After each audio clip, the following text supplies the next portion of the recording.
Memphis, Memphis, Memphis, Memphis, Memphis. Nothing but Memphis. Everywhere we go, it's Memphis. Welcome to On the Bluff, a Bluff City Media audio podcast. Stepping up to the microphone are your hosts, Gabe Kuhn and Christian Fowler. Now, let's get to the show. What's up, Kenny? How are you doing? Man, dude, I'm good, bro. Listen, I'm a little jealous because it's in Memphis, and if you are watching this and you live in Memphis, you know that we're about to get hammered with some tornadoes today. We got some pretty nasty weather. Christian, let me just paint the picture for you what the weather is like in Memphis right now. It is like 70 degrees, lots of warm air, and a cold front is coming through. And you know what happens when hot air and warm air gets a little crazy outside. So it's happening, but I don't know if anybody can tell behind you what's going on, but you're not in Memphis right now. I'm not. Can you give everybody a quick little glimpse of what you're sitting in front of? Yes, I can. I don't know if you can see very well, but I'm at the beach with my family. So glad to not be in the middle of the tornado. Super jealous, man. Super jealous. You got to tell everybody before we started recording, you told me we're recording just a few minutes later than what we had planned. And there's a big reason why. You got to explain to us what's going on. Yeah. So I was getting ready to record and my grandpa and my cousin are down there fishing. And so I was, just checking out, watching them for a second before I jumped on. And I see them reel something up on the shore, and I'm a shark fanatic. Always have been since I was like 5 or 6 years old. So yeah. I look out there, and there's a hammerhead out there, and I was like, oh, I got to go check it out. So I'm like, literally run out the door, go down. I just got out of the shower. I didn't want to get all sandy and stuff, and I was like, oh, who cares?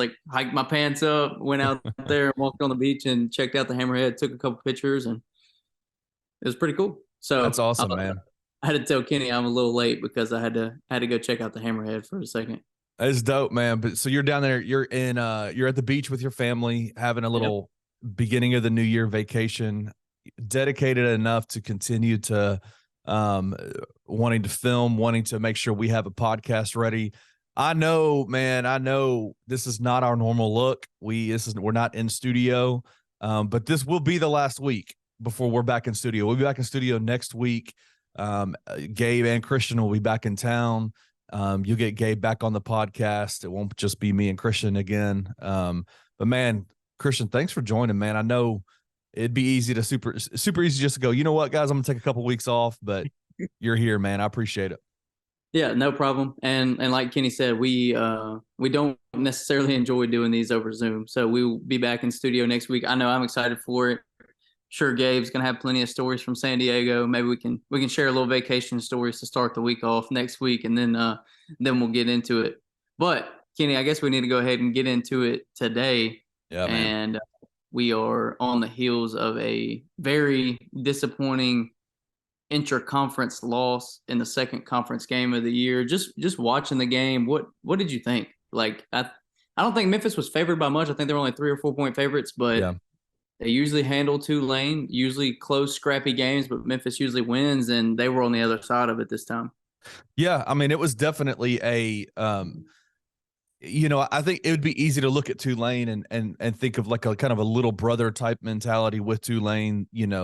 Memphis should always beat Tulane, and obviously last night was a disappointing game. And I think what's interesting to me is not necessarily the offense.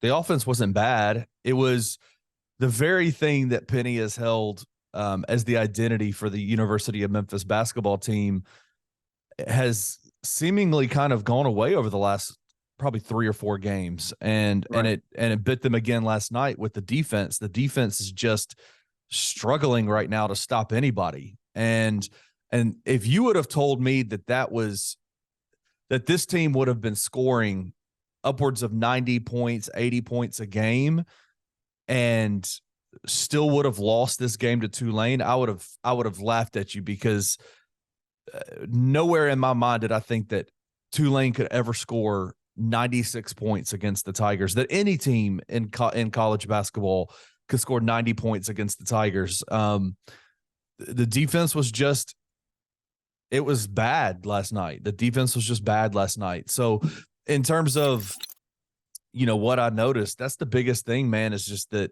there seems to be a kind of a disconnect right now with the Tiger team around the very thing that they hold their identity to, and that's their defense. Yeah, I agree. And it's like when they switch things up. So especially later in the second half, kind of the back end of the second half, you see them switch into the full court press, which we know they love doing that late in games to force turnovers and stuff. And they did get a few off of it, but they missed a lot, right? On their traps and everything. They kind of over pursued and missed. And you had the ball going over the top to wide open guys. And then also, I think that when there was about 12 minutes left in the second half, they switched to that zone. Mm-hmm. And the zone was getting murdered. Like the zone was just getting picked apart. And they weren't terrible positions. Like they weren't in terrible positions most of the time. Give credit to Tulane. They made a lot of good passes. They made a lot of good reads. They hit guys that were streaking to the basket and made tight passes. Yeah. But it has to be a little bit cleaner, right? Because we know that's what Memphis likes to do. Memphis loves switching up defensively in the second half. Mentioned the full court press in the zone. And it just didn't work for whatever reason. Against Tulane, they couldn't get it sharp enough to get stops. And also, like I said, credit Tulane. Like they hit a lot of tough contested shots. They did throughout the game, especially RJ McGee, who was averaging like 3 points a game.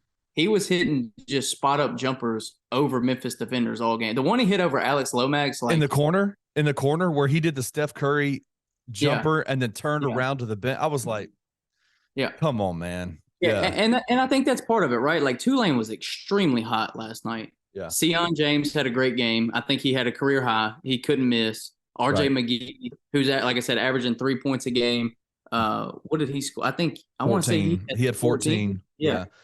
So it was a hot night, and you didn't get their stars necessarily playing great, which is a little odd. It was like I said, Sion James. But Jalen Cook, 2 of 12, 5 points. Jalen Forbes had a better game at 21, but Cook's the guy, right? Like Cook is their guy that you got to shut him down to win, and they do. He goes 2 of 12 from the floor with 5 points, but other guys beat him. It just was those guys were on, and that's how it happened.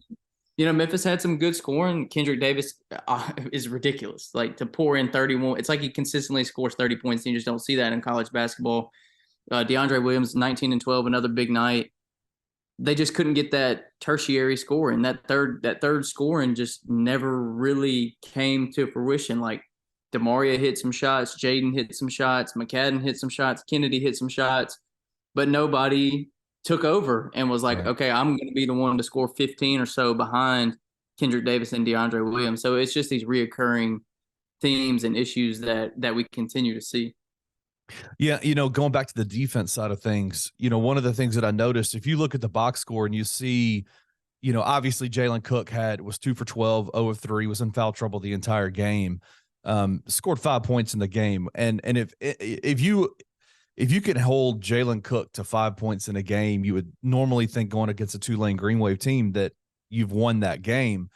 What I noticed a lot, Christian, and this is where I think having a guy like Malcolm Dandridge, having a kind of that anchor in the middle of their defense, not having him these last 4 games, I don't think that there is should be a surprise that he got hurt in that Alabama game. And since that game, you've seen their defense struggle. You've seen their defense give up quite a few points. And it's because a guy like Malcolm, a big man in the middle who can clog up that lane.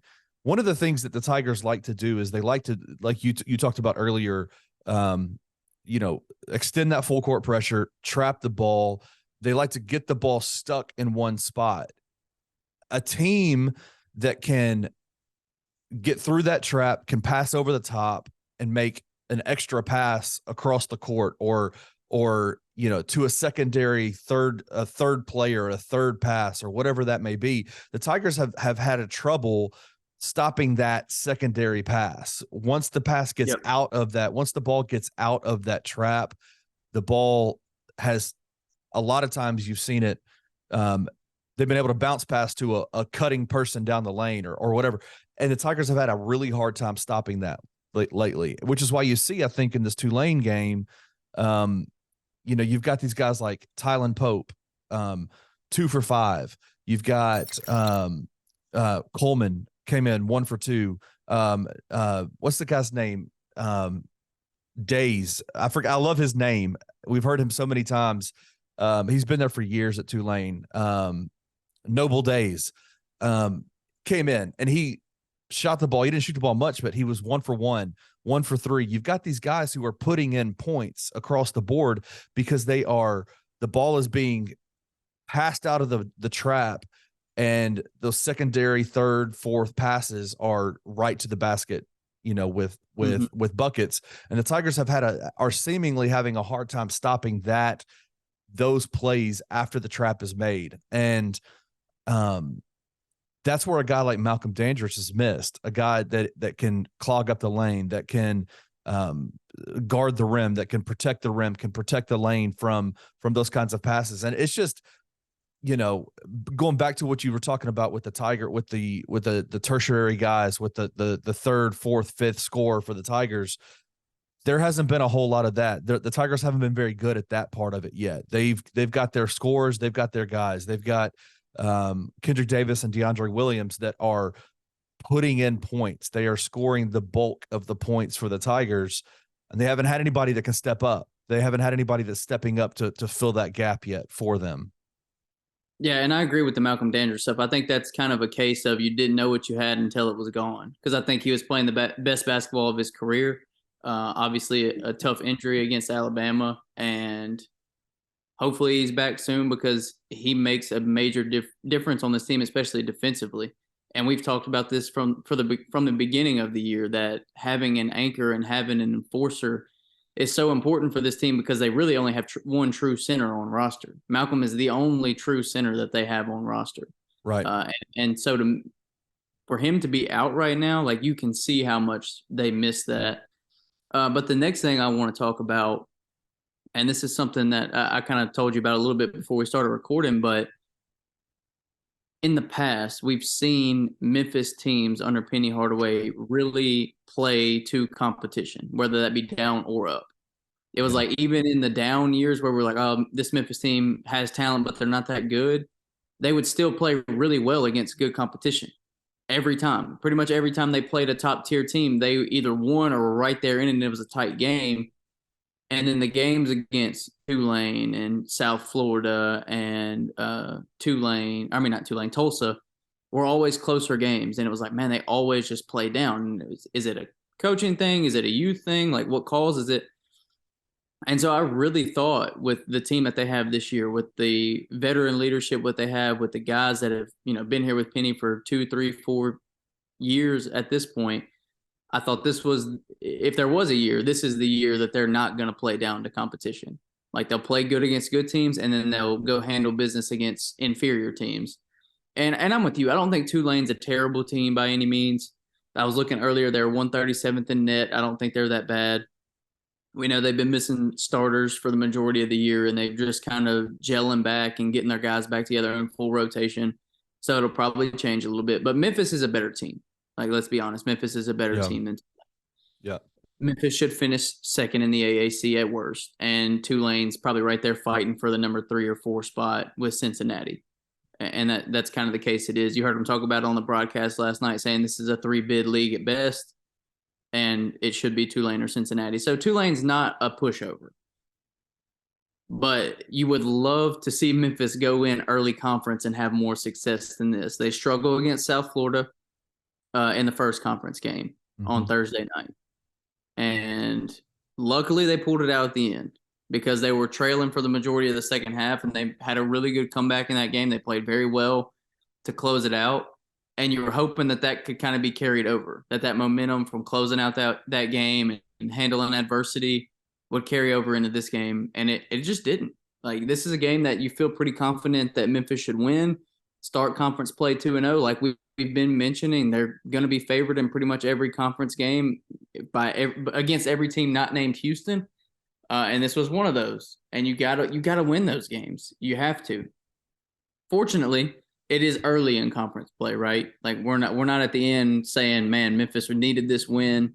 to Right. get to the NCAA tournament. And that's Right. fortunate, but it's got to be cleaned up quick because, we know that these teams, even though they're not great in the American, they're game. They're always game. Wichita State's Always. going to be Yeah. game. Tulane's always going to be game. USF, Tulsa, all these teams are going to be game. So even if you're the more talented team and they are inferior, because Memphis, I think pretty assuredly is the second best team in the conference, these teams can beat you if you don't play well. Absolutely. If you allow them to score 90-plus points a game, they will beat you. Mhm. If you don't play defense correctly, if you're letting guys run wide open, if you're giving wide open threes all night, which I think was another Achilles heel in this game for Memphis, they gave a lot of wide open threes, then you're going to lose. And that's just not the disappointment that this team needs. Like this team is gelled too good together. They look like they have too good of chemistry. They have too many veteran guys. They have the star power in Kendrick Davis. They've got solid rotational guys. Like this team needs to make more noise than losing in the second game in conference play to Tulane. I just think it boils down to like I was looking through the box score team stats because a lot of times you can kind of tell, if you haven't watched the game, which both of us watched the game, but even this morning I wanted to take a step back and go, okay, let me just see what the box score, the team stats tell me about the game, why, some of the trends that happen. And I think there's a few things that we can pick out and say, okay, this is probably why the Tigers lost this game. But I really do think it honestly boils down to one thing, and that's that the Tigers do not have the leeway to not have DeAndre Williams playing at full power every single game.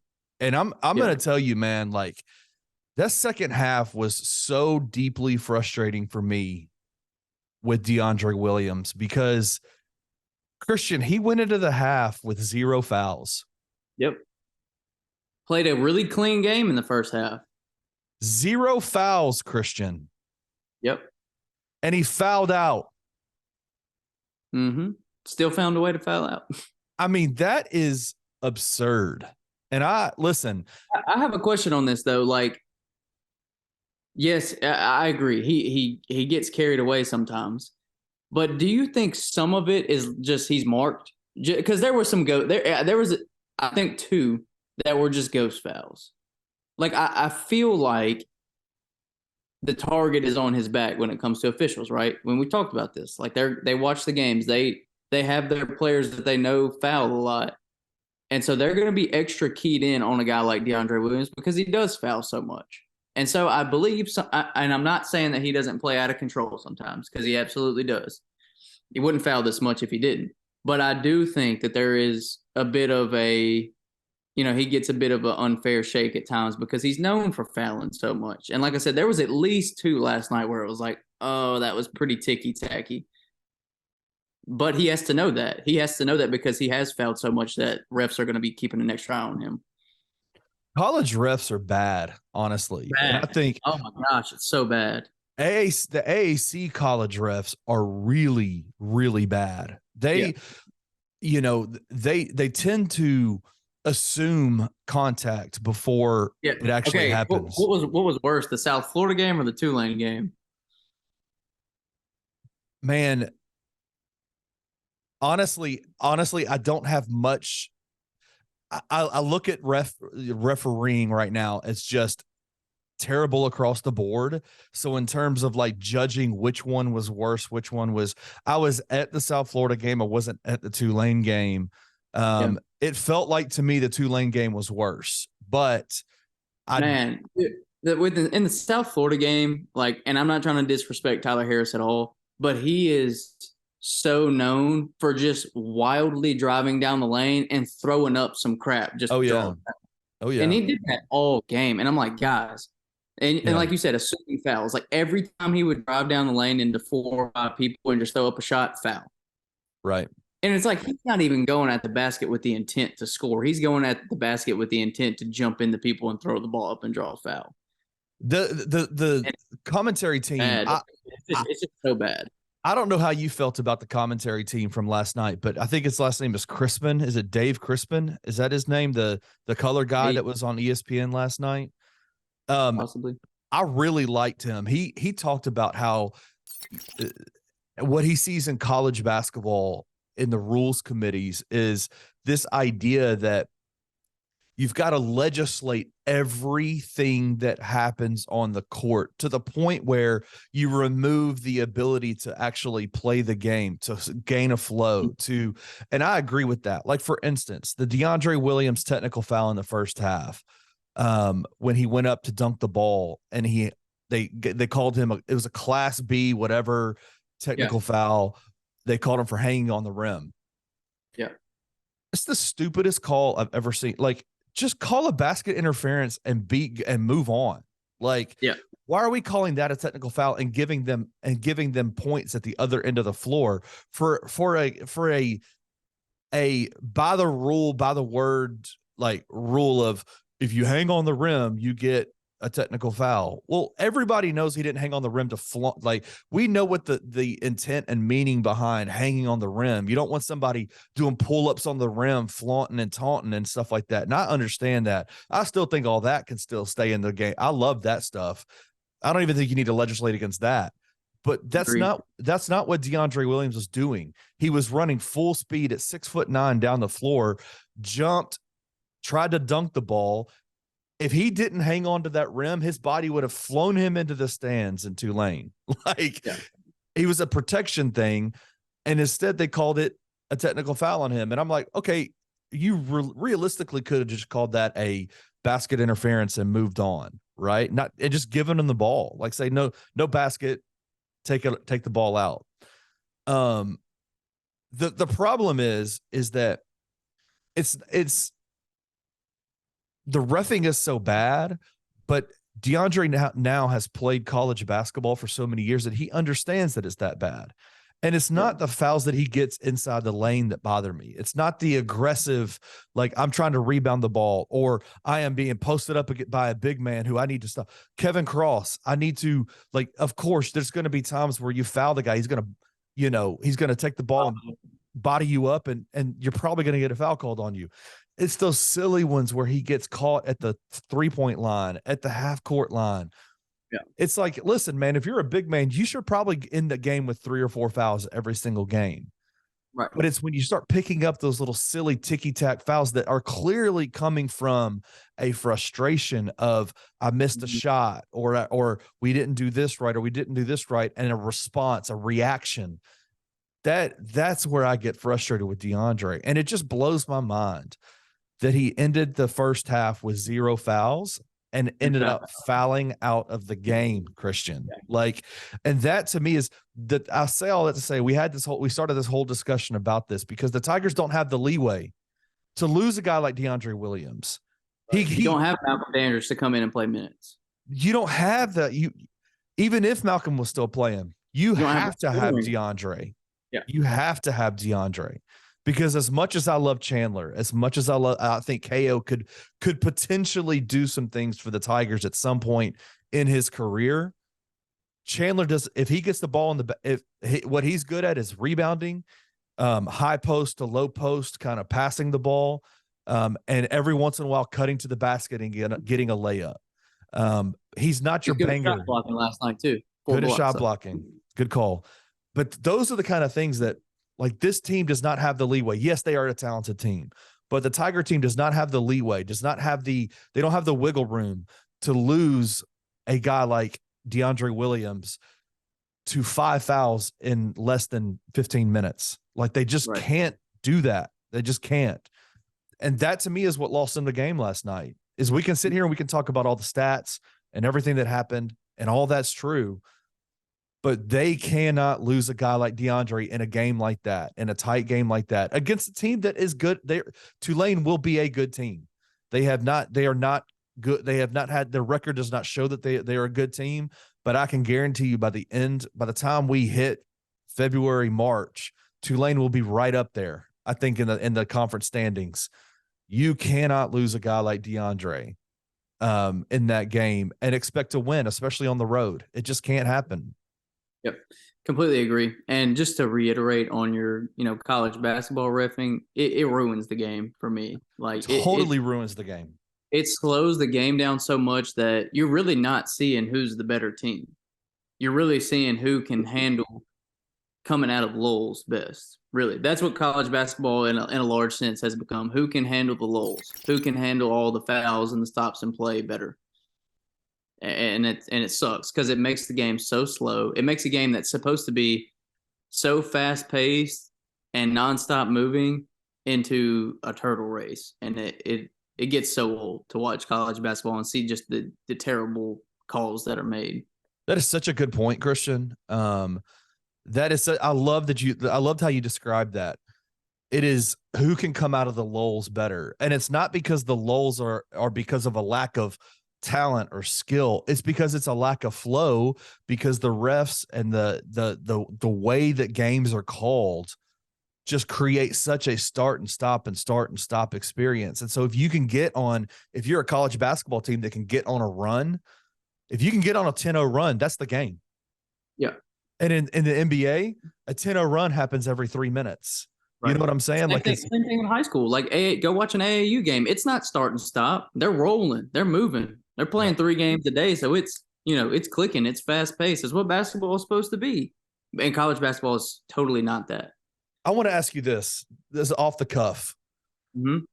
If you could do 3 rule changes for college basketball, what would they be to clean the game up, to make the game better? Shot clock. What would you do with the shot clock? NBA shot clock. 24 seconds. Yeah, 24. Not 30. I think that's that's a pretty heavily debated one. That's one that's pretty obvious. And just think it was 35 seconds just like 2 years ago. Exactly. Crazy. And you know what? Honestly, like, this isn't a rule. This is kind of just something that I think makes the game better. Is I would play on NBA courts, the size. Yeah.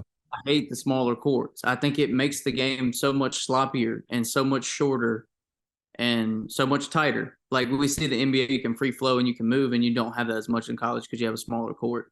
It's not something you would think makes a big difference, but when you really watch it, you can tell that it makes a difference.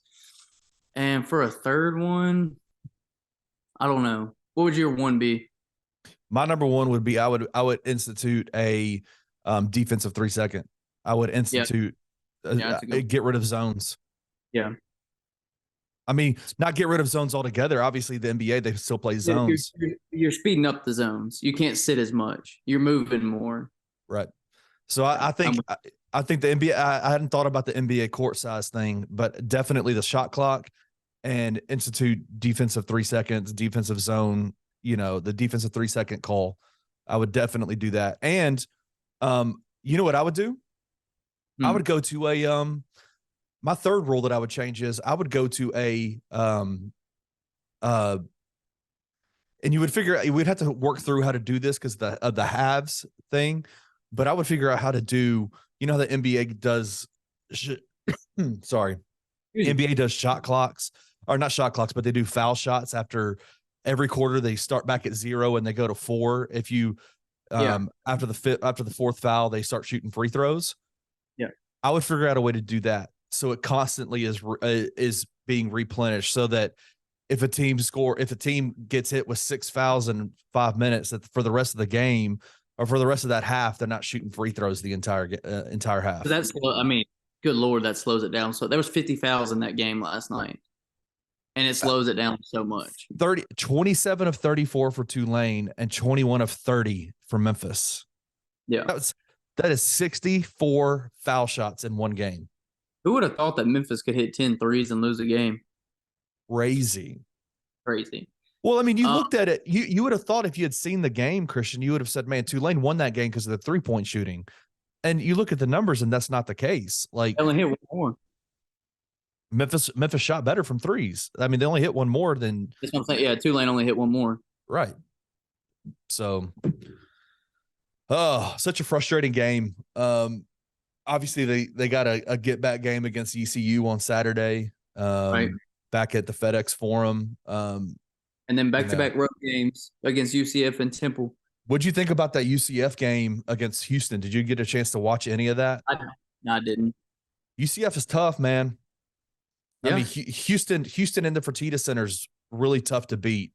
Hard to beat. They're hard to beat there. And Houston ended up coming back and winning that game, I think by 6 or 7, maybe 8 points. But UCF was in the lead the majority of the second half. And UCF is tough, man. They got a good team.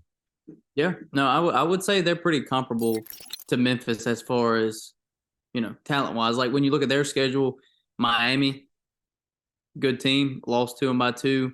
Yeah. They beat Ole Miss also, beat them by 11, lost to Houston by 6. Like, could be these two teams scrapping it out. Like it could be those two teams scrapping it out for the 2 spot. Obviously, a lot of basketball left to be played, but they've looked good so far this season too, and that wasn't necessarily expected for them to be quite that good. So we'll see. Christian, I got a question for you. Yeah, what's up? Invariably, after a game like this, against when they lose to a team like Tulane, everybody starts talking about net rankings. They start talking about quad 1, quad 2, quad 3, quad 4. How much emphasis do you put on that stuff? For the quad stuff, like for quad wins? Yeah. I mean, I put a lot of emphasis on it because I think the committee puts a lot of emphasis on it when it comes to NCAA tournament. I really do think those make a lot of a difference. And when you look at Memphis right now, luckily they already have one one win because, I mean, what other opportunities do they have? Like, would UCF on the road be quad 1? It's close. Close. So yeah. right now they're like, where are they at in net? They're pretty low. I think they're in the hundreds. Pretty sure, maybe wrong. I don't know. I don't think UCF. Yeah, I don't think UCF is. Let me see. UCF net. Scroll. Let me just tell you how much I don't pay attention to it. I don't even know where to go look for that stuff. It's on the net rankings and everything. It shows. I'm sure it's there. But I mean, I know it's important. I get that it's important. But the fact is, like, let me ask you this: would you change the quad wins structure to, like, let's say Memphis this year beat Auburn. That's their quad 1 win. Okay. Yeah. Auburn, let's say they lose 3 of their starting 5. They go down a path where they lose a bunch of games. Do you think that Memphis win against Auburn at the time that it happened, being a quad 1 win, should stay a quad 1 win, or does it? Because right now it would end up being if Auburn actually had that situation happen where they lost a bunch of games, it would end up being, well, now that's not. It was a quad 1 win then now, but really at the end of the year it's a quad 4. No, I think it has to. I think it has to be what it was at the time. But whatever it's not, though. Yeah, I know. That's what I'm saying. It should be whoever you played at the time. Like, where was that team ranked? What were they doing? Where were they at the time? It shouldn't be able to fluctuate on, like, okay, they beat this team at this point. They suck now, so now it's a quad 3 win. Well, St. Louis is the perfect example of that, right? Like, it was a quad 1 loss, which, okay, quad 1 losses are not bad for, in terms of the way the committee looks at things. But then they went and lost to who'd they lose to? They lost to Winthrop or something like that. And something bad. Anyway, I don't even see UCF. I don't know where they're at in the net rankings. I don't see them, but not important. So we mentioned their next 3 games: ECU, UCF, and Temple. Gonna be a interesting stretch, like you said. They got to get right game against ECU. They should pretty handily win that game at home. ECU is kind of the perennial bottom feeder of the AAC. So they beat Memphis.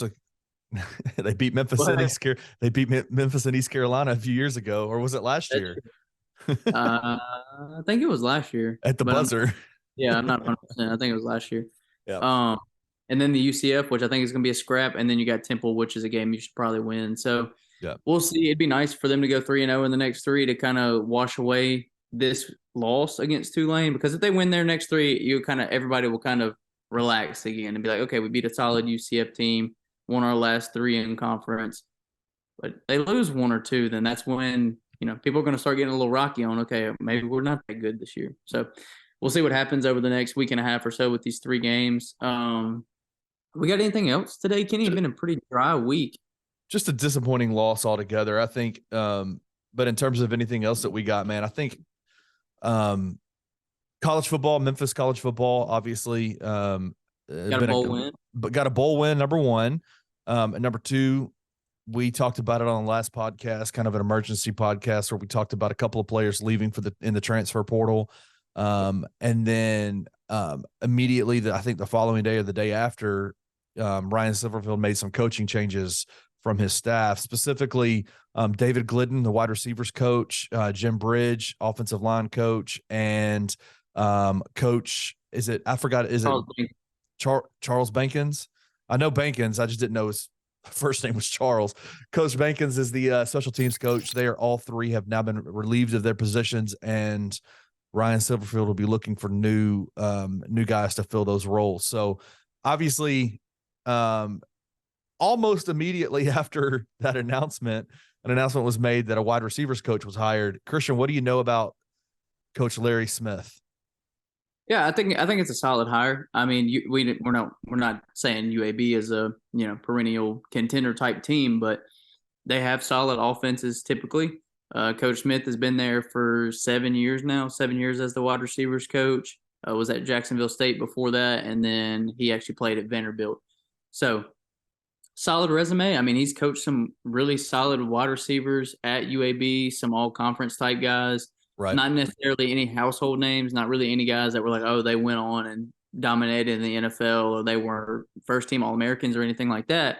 But a lot of solid, receiving corps over there at UAB. I think, they've been, I want to say I read that they've been inside the top 40 or 50 in receiving yards as their receivers, if that makes sense. Like the receivers have been top 50 inside receiving yards as a unit like 3 or 4 times since he's been there, which is solid. So yeah, I like it. We'll see how it goes. Obviously, he's not staying at UAB with Trent Dilfer, coming over to Memphis.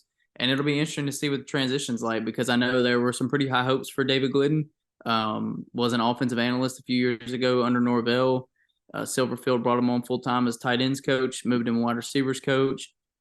And it's been a pretty mixed to disappointing bag. I wouldn't say it's been great. And obviously, Coach Silverfield felt like it was time to move on there and make an upgrade at the position.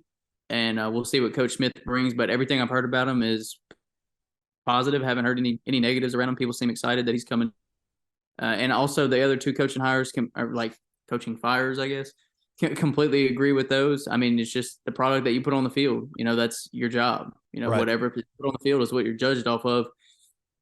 Special teams haven't been great since Coach Limbo left. Who is, man, he's a mad scientist. Arguably the best in the country. Dude is awesome. He's killing it at South Carolina now, who's historically known for playing special teams, known as Beamer Ball. And, they have a top 5 unit there in South Carolina with Pete Limbo leading the way because he is absolutely incredible. And Memphis is always taking pride in special teams. And it was a bit of a, I don't know if you remember how Coach Bankins got hired, but it was a bit of a odd situation. Drew Svoboda, I think that's how you pronounce his name. Came over from Duke. Yep. Right. No, and then I don't think it was Duke.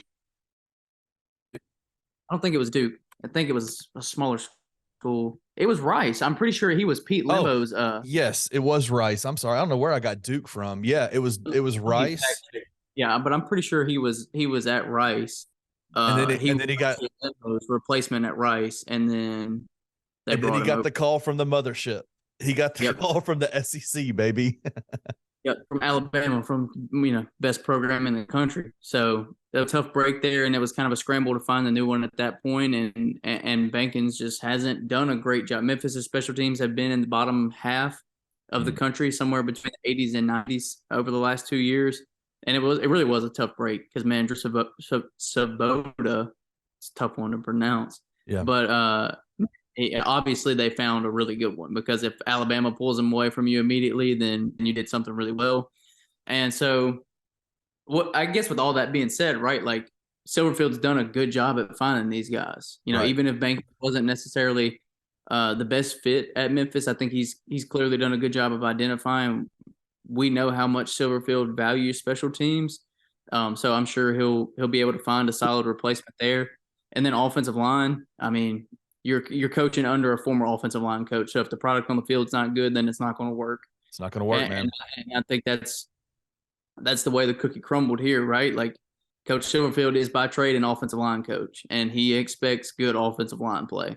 Right. So when that's not on the table, then a move has to be made. And I think it is time. Bridge is obviously very well respected coach. He came over from Duke. I think that's where you're getting Duke from. But Coach Bridge came over from Duke, a well respected guy over in the ACC, and it just didn't pan out here. And I think there's going to be a lot of turnover on Memphis's offensive line this year anyway. And so, they need a new general. They need a new guy leading them because that position group has to be better. Me and Gabe obviously have talked about it ad nauseum on how important that position is. I really think that's the position that takes you from 6-7 wins to 9 and 10 wins if you get that position right, if you're running the ball right, if you're keeping your quarterback upright. So, and Silverfield knows that, obviously. I mean, he is an offensive line guru, one of the best offensive line coaches in the country. And we'll see what he does there. I think that'll be very interesting. Like, does he bring in a protege type guy that he can train up and kind of put his hand a little bit more in the offensive line room? Which, I'm not a head coach, but I would think would be a smart thing for Silverfield to have a ton of input in that room because there's not many in the country that are better than him. And now, obviously, there's a lot of duties that come with being a head coach, and it's hard to try to be a position coach at the same time. Right. But we see guys do it all the time, right? We see guys be de facto offensive coordinators as head coaches all the time. That they'll have an offensive coordinator, but we know that they run the show. That's how Mike Norvell was. Mike Norvell always, ran the offense, even though he had call the plays. Yeah. Right, call the plays. Let me ask you this. Something that's doable. Yeah, what's up? Let me ask you this. What is it you mentioned a few minutes ago about you kind of highlighted, former special teams coach in Pete Limbo, and Charles Baskins or Bankins, excuse me, and kind of how the drop off in terms of special teams play has been. What makes a good special teams coach compared to, because we can see it a lot of times. Special teams is, especially as a layman, is like, just kick the ball, just kick it far, just kick it this, that, and the third. Like, what is it that makes a good special teams coach compared to a not a good special teams coach? Not saying that Coach Bankins is not a good special teams coach. Yeah, I know. No disrespect to Coach Bankins. Okay, so I think a lot is recruiting, right? How good is your recruiting classes? Because who's playing special teams? The guys that are going to be playing, offense or defense in 2 years. Right. So you got to have good recruiting classes that you bring in, talent in. You have to have base talent anyway, right? Because those depth guys are the ones that play special teams. So you have to have good depth. And really, when it comes to special teams, like, it's such a weird, untalked about part of the game, right? Because most of us don't even know, like, what are the schemes? Like, what do they do? Like, don't they all do the same thing? And the truth is, no, they do completely different things. Like, if you watch punt formations and kickoff returns and all these things, the way that they do actual kickoffs, they're all different. Like, special teams coaches are, like you said, mad scientists because they see the game completely differently. So I think it comes down to a buy-in in it, right? Like, you've got. So, okay, here, that's how I'm gonna break it down. So from a common fan perspective, like, special teams, some people think special teams is kind of goofy, right? Like, it's like, why do we do this? Why are we kicking a ball? Why we whatever? So if that mentality is adopted into the team, your special going to be good. If your team doesn't think special teams are important, then they're going to suck. And I'm not saying that's the case here. I'm just laying out like a basic overarching view of this. So you have to have a buy-in. You have to allow your players to see how important that is, because at the end of the day, it's a third of the game. You got offense, defense, and special teams. Right. So 33% of the game is special teams. Right. And we've seen time and time again in college football how important it is, how it can change games. I mean, one of the most game-changing is a block punt or a block field goal because it adds so much intensity, or a kickoff return or a punt return, because it's something you don't see as much, so it completely fires the team up. Mm-hmm. So it's extremely important. And when you get players to buy into that, when you have a system that fits your talent, And I think that's a big thing because I think something we saw with Limbo is Limbo has a very specific style of special teams that he runs, and he tweaked minor things for the players that he had. Because if you go watch what he's doing in South Carolina now, it looks a little bit different optically. It's not much. It's very small details that are tweaked, but you have to have guys that are willing to adjust their system with the talent and with what the team can do, even if it's really minor and almost unnoticeable. It has to be where it fits your team perfectly. So I know that's a bit of a complicated and complex answer, but special teams are complex and complicated. It's a very untalked about and very different part of the game from offense and defense because that's something most people are so familiar with. Absolutely. Man. So it's going to be a big time hire, whoever Ryan, and it's crazy. Like thinking about it now, like if you take a step back from this season in the last less than a calendar year, Silverfield has now had to hire coordinators for all three of his position, all three of his role, offensive, defensive, and special teams coordinators. Thank you. All three coordinators will have to be replaced. Plus a bevy of his position group coaches. And we might not be done. I mean, honestly, the position group coaches, I think the changeover from that's administration made, that's program Ryan Silverfield decided changes is over. But there's a couple of position group coaches that might get some look from other schools. And you just never know. Yep. Always a possibility. Yeah. Coaching staff time is crazy. Some people love it. Some people hate it, but it is insane. Because you know how much these coaches are getting calls about, come here, or, like we see administrative changes, like coaching stuff is crazy. And it fluctuates just as much as recruiting stuff does. It's absolutely nuts. So it'll be interesting over the next, 2 or 3 weeks with the college season coming to a close. Next Monday is the end of actual football with the national championship game. So, it's already started, but it just becomes more and more crazy once the dust is fully settled and all the calls are being made. So it'll be interesting. And it'll be interesting to see the hires. Like I was talking about offensive line coach. To me, that's the most important thing for this team moving forward is their offensive line. So it'll be interesting to see if he brings in a veteran guy to come in and run it, or if he brings in, kind of a younger guy. Yeah. He puts his hand up. Be an interesting one to watch. How do you feel about the TCU Georgia matchup? I don't really know. I really wanted Ohio State to win because I don't like Georgia at all. But I don't know. We'll see. Like it's not one we see very often, right? Like Georgia and TCU don't play each other. Like I kind of like that it's a new matchup, right? That's why I wanted it to be Ohio State and TCU because I was like, that's a completely different one. What if it had been Ohio State Michigan? In that matchup, it would have been pretty wild, but I don't think Michigan's that good. Truthfully, really? I don't. No, I think Michigan was overrated all year, and I think they played the absolute most perfect game they ever could have played against Ohio State in that first game. I think they just executed perfectly, got some good breaks, and they beat the brakes off of Ohio State. But I don't think they're that good because I don't think JJ McCarthy's that good. And if you look at it, the two best quarterbacks usually always go. And that's not what happened in this one. Before we move on, are we sure that the two best quarterbacks didn't make it? Because I think it's time for the Stetson Bennett slander to stop on your end. I mean, he did it. He played a heck of a game, but CJ Stroud was still better in that game.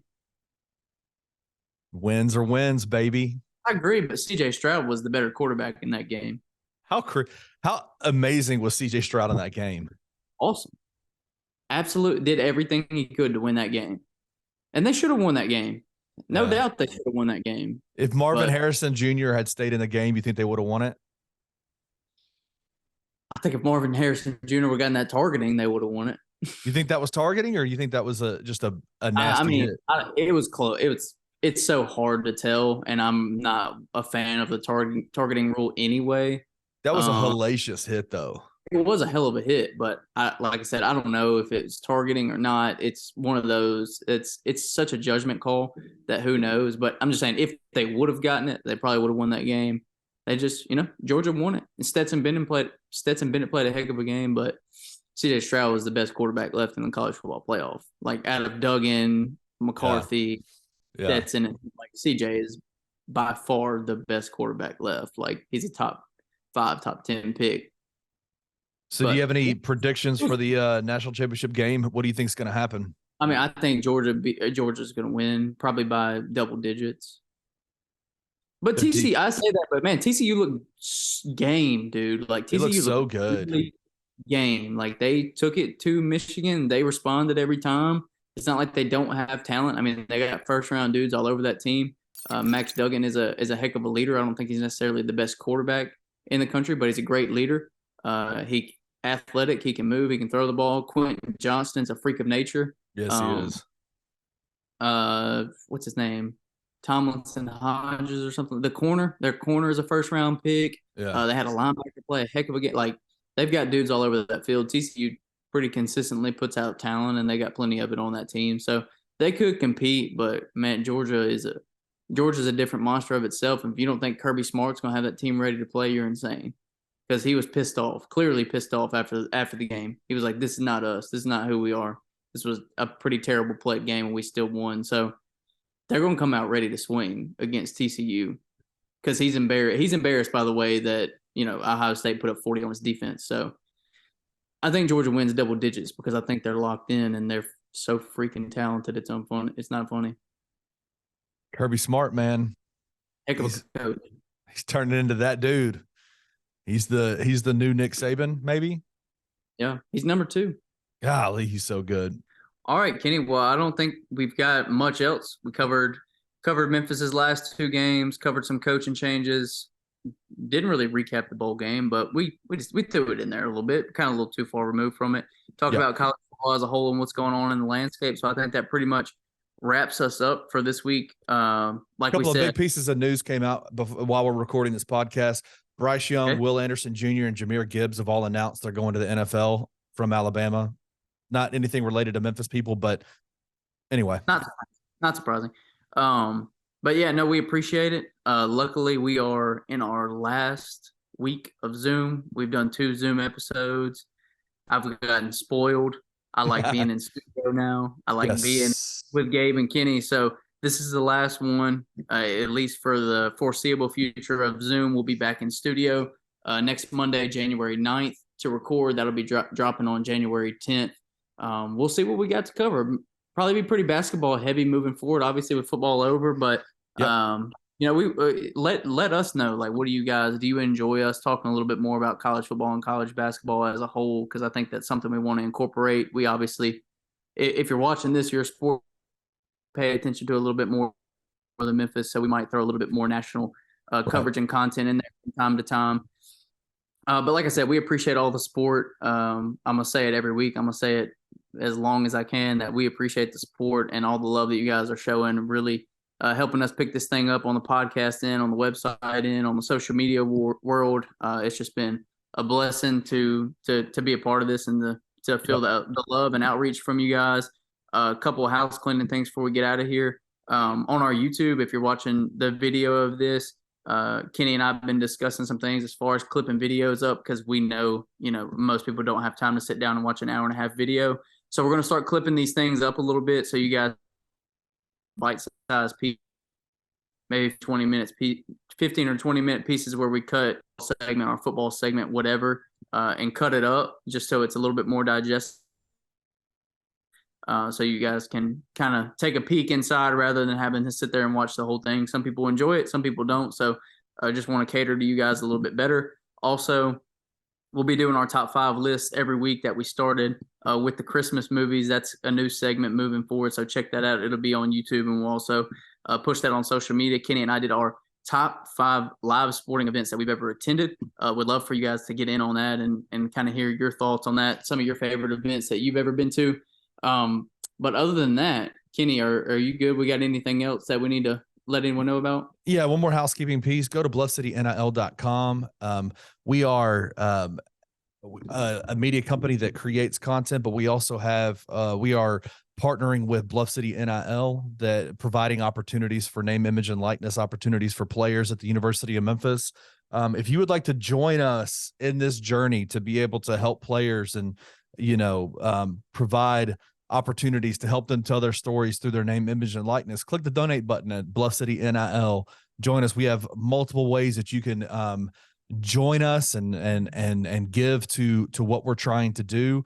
Everything helps, man. Everything helps. Every little piece of money helps to help, get these players and do content with them. And I can tell you that the players are super excited about what we're doing. The players want to be involved in what we're doing over here at Bluff City NIL. So hit the bluffcitynil.com and donate whenever you get the chance. So other than that, that's it for me, man. All right. Now keep checking us out on all of our podcasting services. It's not just on the Bluff, also Tigers on Tap with Trey and TJ. They're still killing it and pumping out content every week. So check their show out as well. Show them some love. Wherever you get your podcasts, you can check these out. And as I've said, we've got more coming. So stay tuned for what's next, and we will see y'all back here next week. Thank you for listening to On the Bluff. If you enjoyed this episode, please leave a rating and a comment wherever you download your podcasts. Head over to www.bluffcitynil.com, where you will find comprehensive coverage of Tiger athletics and how you can become a contributor.